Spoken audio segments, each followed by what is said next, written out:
So if someone has said something racist or biased to you, and they don't even realize that they've said it, like how do we engage in those conversations? Well, real quick story. Back when I was younger, fresh out of college, I was a probation officer for my state, working with juveniles, which was my passion. And I'll never forget visiting a home of one of my kids. And while I'm there, his elderly grandmother, who was a white woman, she came out of the back of the house and she walked in the room and she looked at me and she said, "Wow, you have got to be the prettiest little colored girl I have ever seen." And in that moment, that physical response kicked in. I could feel the heat kind of rising in my body.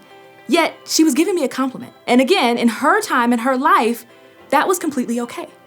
And so any tips or feedback that I would give there is kind of taking a pause again, letting yourself be at a state where you can actually address it and have the conversation. Because those emotions are dangerous and we all know they can derail our best intentions. And so taking pause and maybe asking questions. When you just said, what you said, can you help me understand why you said that? Really looking to understand that person's perspective on what they said and why they said it helps us go a long way when someone has said something that may be racist or biased and they don't even understand it.